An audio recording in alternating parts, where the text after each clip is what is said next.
It is that time. It is time to talk about my best books of 2025.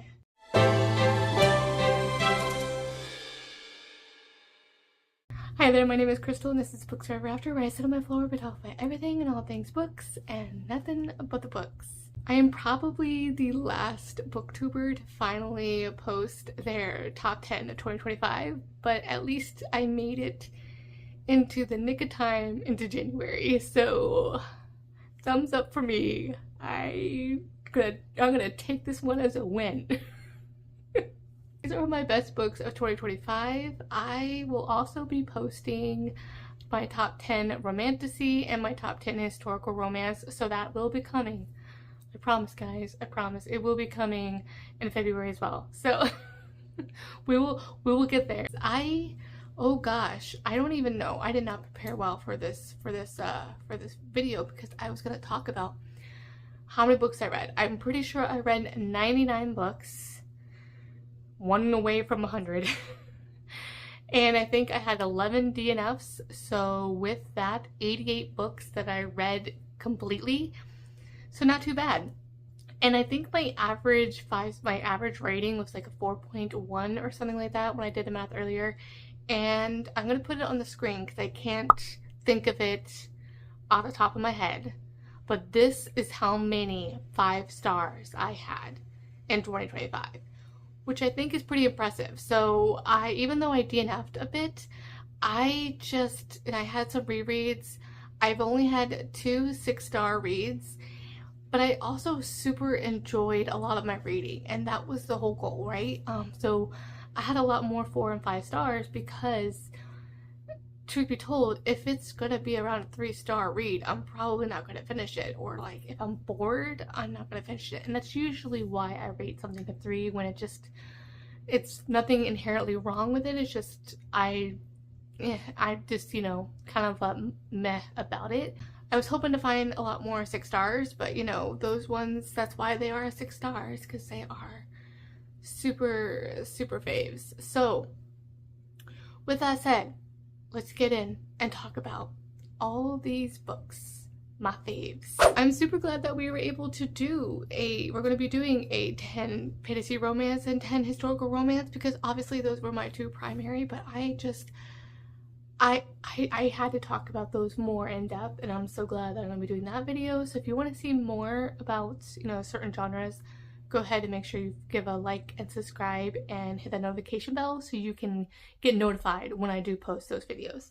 Alright, so I'm probably going to lose count because, it is what it is. And I think only one of these is a ebook that I don't own. So yeah, so I have an example of all of these. I have a physical book for them. Alright, so before we get started, because I'm going to insert here now because apparently I might have forgotten, like a fever dream. What book do you think is going to be my top book of the year? Go ahead and enter into the comments now. Hit a little pause. Enter what book you think is going to be my favorite. And let's find out at the end of the video if you're right. So let me know if you're right. So as an honorable mention, I wanted to mention Kiss of the Basilisk by Lindsay Straub. Or Straube, I don't even know. This was my most surprising read of this year. This is an erotic monster romance, basically, with Basilisk. And yeah, I super enjoyed it.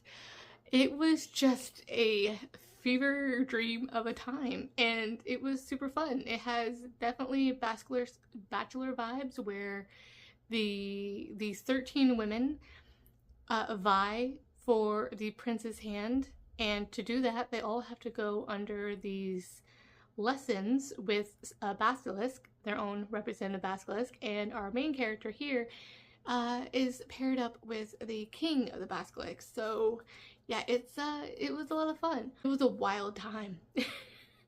And as you can surmise, it was a bit of a love triangle between her, the Serpent King, that's what his name was, Serpent King, and the prince as well. So I really enjoyed it. This isn't anything in depth, but it was a lot of fun. If just be warned, there is like some violence and things like that, but the first chapter is a little bit rough, so just know that going in. So once you get past the first chapter, I mean, the writing was, it was just so addicting to keep on reading, and it was just so much fun. Plus, it's super, super cute. I just love this. So this was originally a indie published, which was called Split or Swallow. That name just cracks me up. And it's exactly what you think it is too, as well. But yeah, this was traditionally picked up, and so that's what the series is called. But this first one was renamed to Kiss of the Basilisk. Now there is a book 2 out there, and I didn't necessarily enjoy that one. I will talk about that later. But a different time. That time is not today.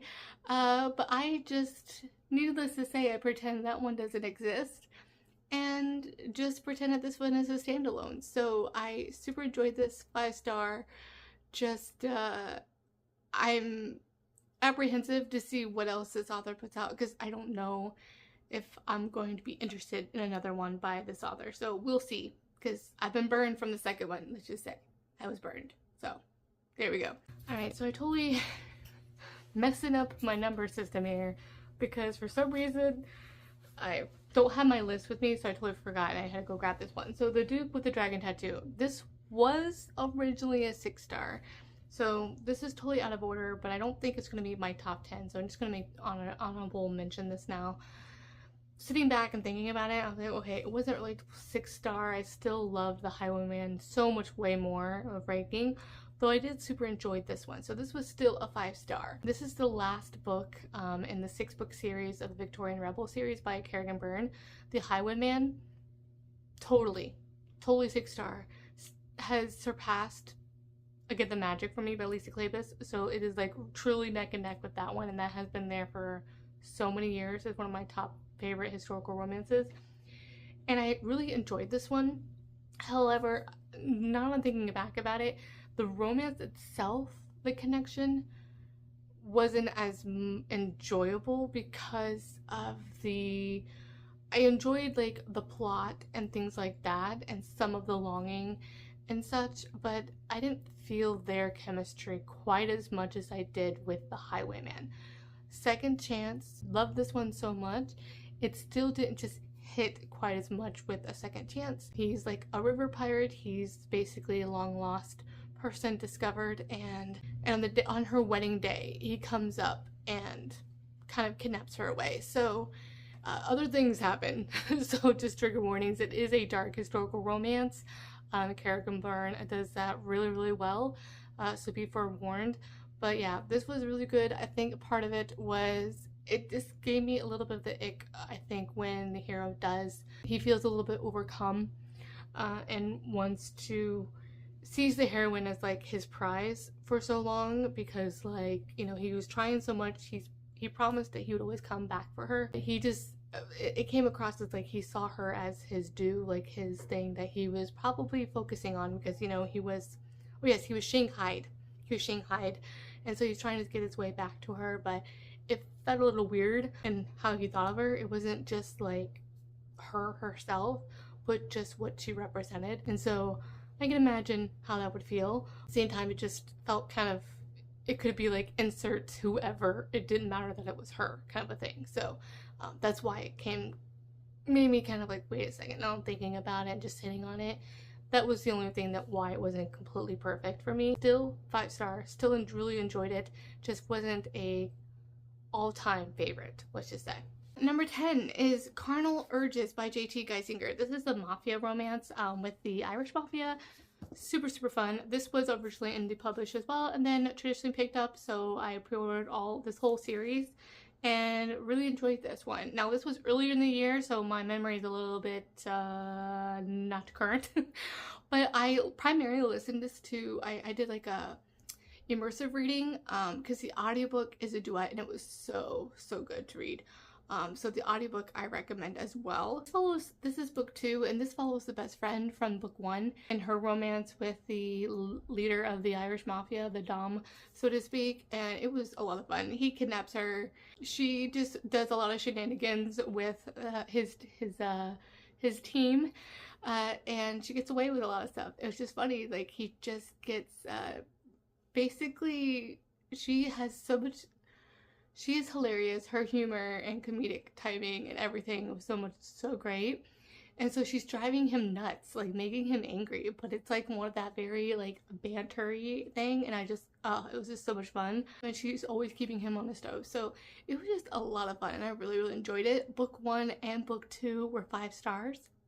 Now I do need to continue on to the series, so I do hope to do that for this year, is to continue on and read book 3 and book 4. This was so much fun, and I think it's really one of the very few, I think it's the only mafia romances I read this year, so this was a lot of fun, and it makes me want to read some more mafia romances. I definitely need to get back into that, because they were going really wild there, like hotcakes there for a hot minute, and I really enjoy them, and so now I want to read some more mafia romances again and get back into that.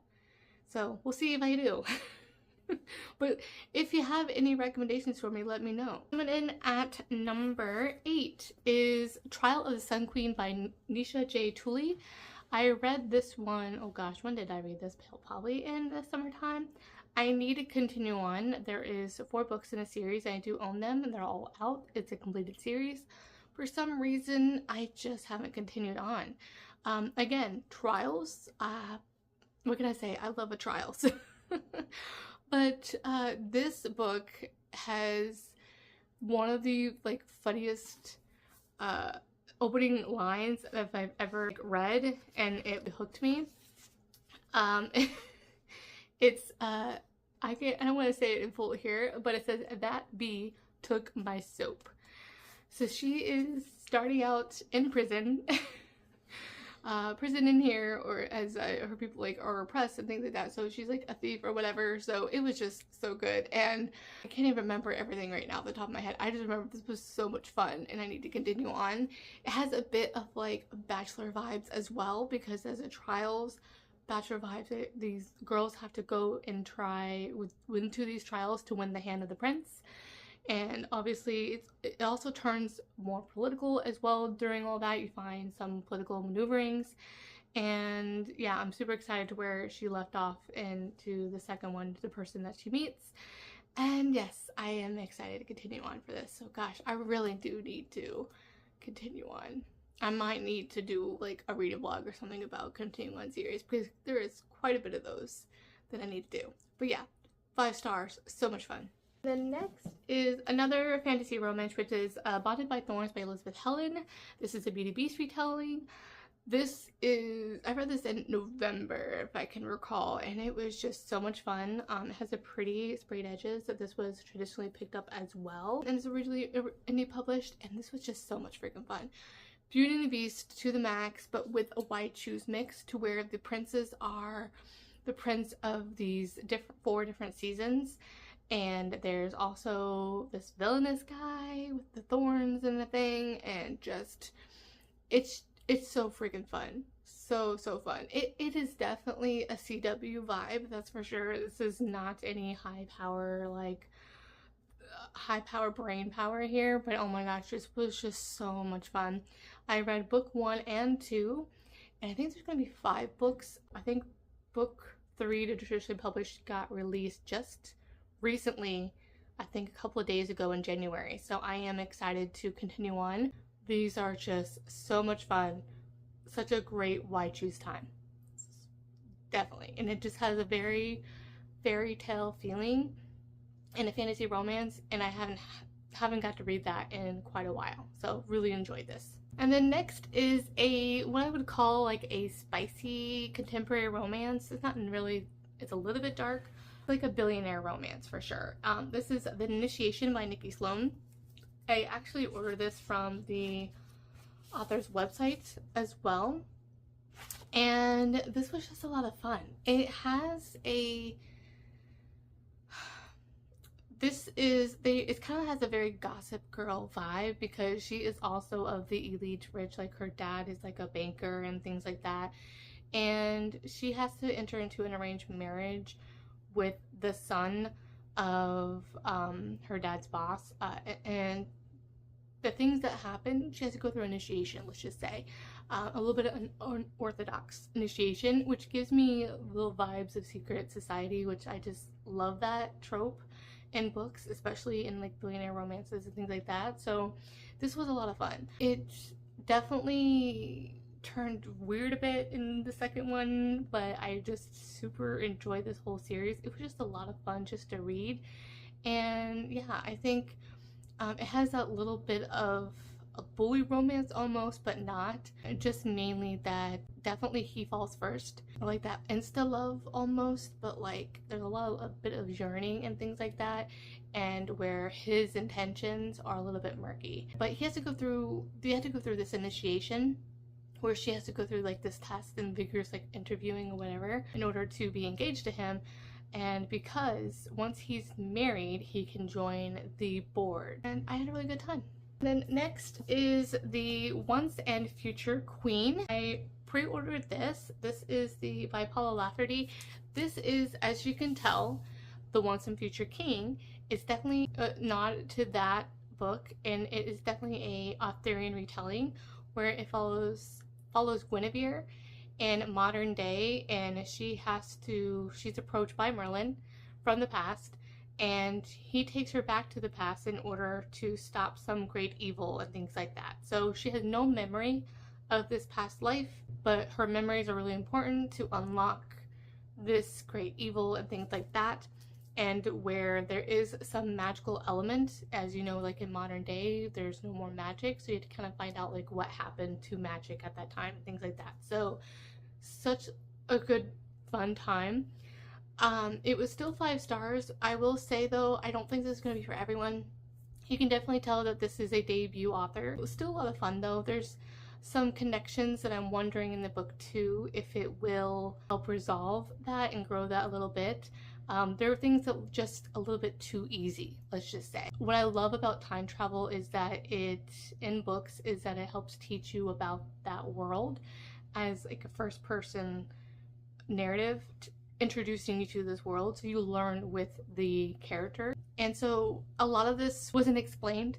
There wasn't a lot of historical or like clothing accuracy described, and like she was able to bring cell phones, and she was able to bring the Hobbit back to her. I would say that part of it wasn't very satisfying because it didn't really, the characters felt a little bit too modern. They wouldn't talk like that or act like that especially. So, but with that said, I did enjoy the heroine. That is why I really enjoyed it. Just the writing style, and I enjoyed the heroine. And I also enjoyed the fact that like has a very friends to lovers vibe. Because of course, you know, you have Lancelot and Arthur here, and she feels more of a connection with Lancelot than she does with Arthur, and things just kind of go from there. She develops this friendship with Arthur, and things just kind of develop and goes from that. I definitely liked the side characters more at some points as well. I'm interested in seeing how book 2 goes, so I'm hoping that I will love this series. As of this now, still 5 stars, still really enjoyed it. Impressing to see how this author grows, but this definitely wasn't completely perfect, but it was just such a fun time. And yeah, and this is what this looks like as well. We are down to the top 5. So for number 5, we have The Madness of Lord Ian Mackenzie by Jennifer Ashley. This is my first time reading this author. So much fun. This had like a darker edge to it as well. And our hero here has a neurodivergency. You can tell that he probably has autism back in that time. He spent some of his youth in an asylum. Now, I read this earlier in the year, so my memory is a little bit bad, but I'm super excited to read the second one because that one is a second chance romance, like marriage and trouble book of the couple that you meet in here. This has a bit of a mystery element as well. There was like a murder that happens, you gotta solve, and you think that maybe he had done it, so it's definitely interesting with that. And yeah, it was just a lot of fun. I definitely can't remember everything right now off the top of my head, but I just remember having such a good time with this and just impressed. And yeah, I just enjoyed this one a lot. Oh gosh, a lot. I just have a lot of feelings about it, but I just can't remember exactly what happened. But yeah, I just enjoyed that so much. Number 4, we have Anathema by Carrie Lake. This is her gothic fantasy romance debut. So as you know, Carrie Lake is the gothic queen, and she can do no wrong in that genre. I just love Love that genre so much, and she just does it so well. And this is her first fantasy romance. This was so freaking good. I also read Eldritch as well this year. I read this for both of these. We did this for a Mood Reader book club, and we both really, April and I both really enjoyed this one. It has these dark eating woods. It follows this Puritan town. Our heroine is definitely the black sheep of the town because she was found at the edge of these eating woods, which is like said to have, you know, evil, and there's something in there that like just attacks. There's like a monster in there. So definitely she comes across as other. It's definitely where women like are having to, but definitely that Puritan feeling.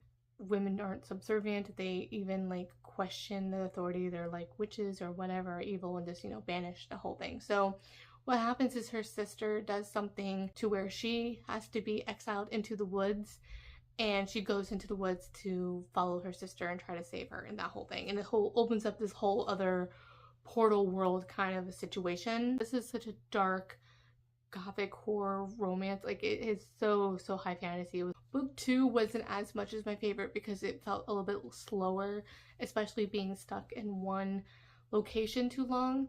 But oh my gosh, the characters, the monsters in here, it has that definite The Witcher vibes because of the characters, or I would have to say the Elden Ring kind of vibes if you play video games. So yeah, it definitely has that vibe. Yeah, really enjoyed this. 5 stars. So great. Number 4, I don't have a copy, so I had to write a note for myself. Dark Desires by Eve Silver. This is a gothic historical romance. This is what's like a traditional historical romance or traditional gothic romance. So much fun. It has elements of a like Jack the Ripper kind of vibes, because we don't know if the hero is Jack the Ripper. This follows the heroine who encounters the hero. He saves her from being overrun by like a carriage. She's really down on her luck, and she's needing for a place to work, to stay. And so he takes her back to his place and gives her position as, I want to say like a scullery maid at that time. But then she eventually actually gets a position as his assistant because he found and discovers that she's able to draw. And so this is one of those like, is he a murderer? You know, it's like one of those awkward things like, he's really into dead bodies, and should I be worried? Kind of situation. Definitely one of those very mysterious heroes, and their connection and their romance was just so fun to read, and enjoyed that one so much that I continued on, I think in November or December, and read book 2, which had more of like a governess vibe as well. However, that one had a bit of a similar vibe. Like, it followed too much of like the same thing a little bit. The mystery element, a part of it, you know, with like dead bodies and things. So I was like, okay. Feels like this first one just regurgitated to me, just a slightly different way, with the heroine being a governess this time. Still a lot of fun. So I do want to continue on, probably in the fall, with this series. It's called, I think, the Gothic Desire series. I don't know exactly what it's called. All standalones, they're not really connected at all from my understanding. At least you don't have to read them in order, for sure. If you're looking for a gothic historical romance, I highly recommend you try Eve Silver for sure. We are finally at the top 3. And of course, like every year, Jennifer Armentrout still finds her way here, surprisingly. So here we go. A Light in the Flame by Jennifer L. Armentrout. This is book 2 in the Flesh and Fire series. I did read up until book 3 or whatnot, and did the recommended reading order, because this is also like a prequel for the From Blood and Ash series as well. So there's a recommended reading order between the 2 series. Definitely the From Blood and Ash series, it is going a bit too long. I'm just gonna say, like, it was supposed to be done by now with the most recent release, and she's now continuing another one as well. So for From Blood and Ash series, so I believe this one is completed now. I just have to get caught up. I do need to read the A Soul of Ash and Blood from Blood and Ash, and then I think I will be able to finish off this series, which I think is the Born of Blood and Ash. So that is my last one to complete this series. I mean, this has been a multi-year thing so far. It's just, I can see why people don't want to continue on, are getting kind of fed up with this series, because yeah, it's kind of like the Twisted series with the Zodiac Academy. It is dragging along a little too much. It feels like a money grab at this point. But this one I super enjoyed. Nevertheless, I still enjoy it because I just enjoy her writing. I enjoyed this one. This one had a lot of angst. This is definitely more like the Hades and Persephone's vibe, which is why I think I like this one a lot more. And the yearning and the longing between, like, with the heroine and how much she's feeling, her guilt of everything that's happening, but then also how much she just yearns for him, and vice versa, and how they, like, this one for sure was my favorite because of what happens in the scene and just them coming together finally.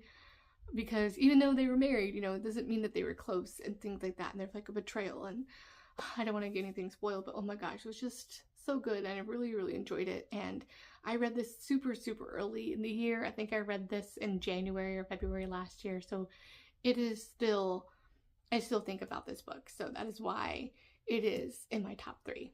Now time for the top 2. These are my 2 6-star reads. One of these got promoted up from 5 stars to 6 stars because I couldn't stop thinking of it.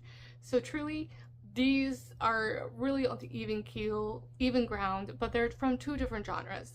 And I couldn't really choose between my favorite. Stacey Reid, man, she probably is going to win every single one. But the other book I could read, which I will talk about here in a moment, I keep thinking about more, even to this day. So that is why that one was my favorite. One is My Darling Duke by Stacey Reid. Now, I read this super early in the year as well, so that is probably also part of it. But this is a Beauty and Beast kind of like nod of a retelling, and I super enjoyed it, and I need to continue on with this series and continue on with Stacey Reid like pronto. She is just, whatever I have read by her so far is always a 5-star. So I don't know why I'm procrastinating. It's probably because I know she's at writing right now, so I'm like, I don't want to finish every single book because there isn't too many, at least especially traditionally published. So yeah, I'm just, oh my gosh, I just love her writing. She writes her characters so well, so good. So this follows the heroine who trying to save her family essentially, and or try to help her sister get like a marriage and things like that. So in order for her sister to do so, because she's the older sister, can't find a beau until, you know, she's married or engaged. So she pretends and says that she is engaged to this duke. Now this duke is a recluse, so no one has really seen him in years. So who's to say if she's engaged to him or not? Things ensue. So she says that, and then he finds out and hears about it and is so curious that he makes his way down. This is definitely a scarred hero, and with the whole Beauty and Beast part of it, he goes back and hears about it, is curious about it, and so he's just like, okay, we'll just kind of carry on essentially. At one point she does come to his castle or whatever, and they make a journey together, and a lot of action and things kind of happen, and I just really enjoyed this one. Yeah, it's hard to remember exactly, but I just remember how romantic this felt. Their chemistry and just her characters and just her writing was just so good. I'm gonna have to do a reread probably so I could read the second one again, but like to continue on to the second one, but this was just so good, and I highly recommend Stacey Reid for sure. I am super excited to talk about this one. Just so excited because it is a local author. This is Between Flames and Deceit by M.A. Frick. So I attended my first ever book con this summer at the Big Ohio Book Con, and my whole initiative as one of my goals was to read more local authors because I want to discover local authors and just being able to, maybe possibly discover a favorite. And I did exactly that. So I love this so much that I signed up for the ARC team for book 2, and I read book 2 as well, Between Love and Ruin, and I am super excited to find out book 3 is also going to be releasing this year, and I can't wait until that, as well as a companion novel as well following Greaves, so I am super excited for that one. So this one, This is probably no surprise to a few of you if you've watched my channel for a bit, but I just can't shut up about this one. This is a fantasy romance that has a forbidden element where she falls in love with her future father-in-law. So it has an age gap as well. And this was just so stinking fun. Okay, so she has an arranged marriage between her people. They live on this island and they are running out of resources, you know, food and things like that. And so they seek an alliance with this kingdom, the hero's kingdom, because they can provide that. And what they need is defense from these other kingdoms trying to kind of invade and things like that.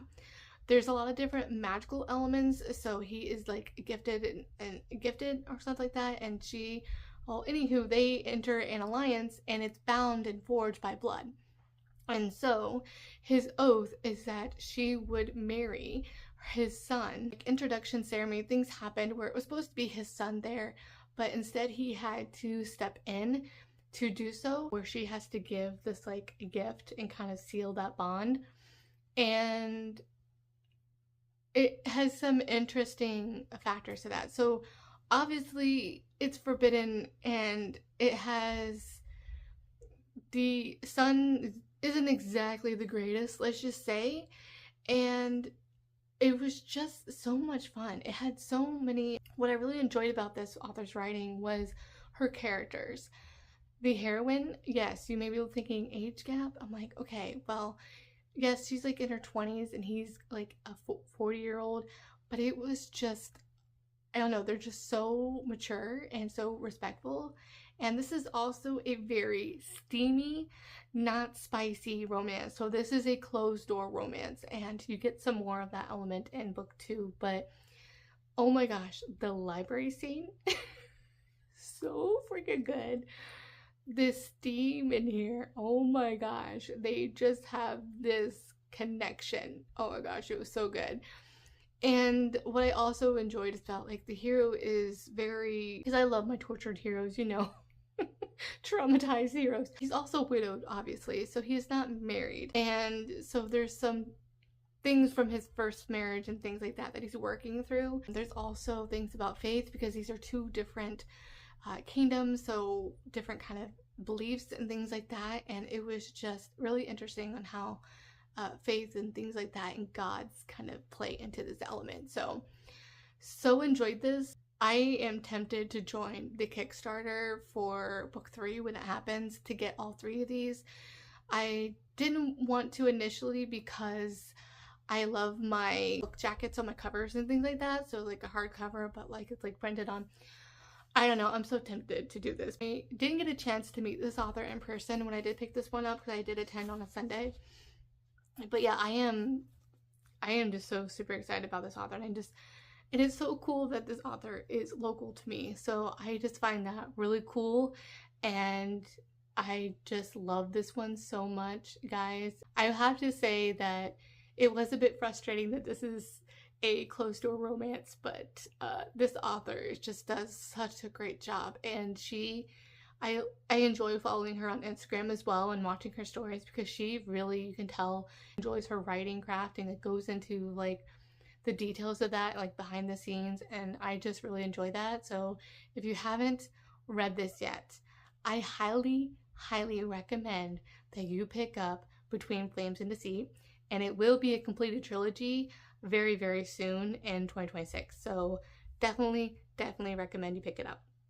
And it's available on Kindle Unlimited too as well, so that's just awesome as well. So enjoyed this, and I enjoyed this so much. When I pre-ordered, or when I picked up book 2 from the author from her store, I also picked up The Petulant Princess, which I am super excited to pick that one up now too. That is a standalone, and there's an audiobook out for that. There will be an audiobook for this series soon, sometime throughout this year, I believe. That is just freaking amazing, and I think it's going to be duet, I think, or at least dual narration. So looking forward to that for sure. Petulant Princess, that audiobook is out right now. I'm excited to read that one as well. So highly recommend this was my favorite out of all of these. This was my favorite as well. So I super enjoyed these, and if you're into any either or genres, I highly recommend you pick up these books to read. So love these so much. Alright, so that is it. That is my top 10 books of 2025. Let me know what was your favorite of 2025 and if any of these were on your list here as well. So, you know, maybe I need to pick one up that you recommended.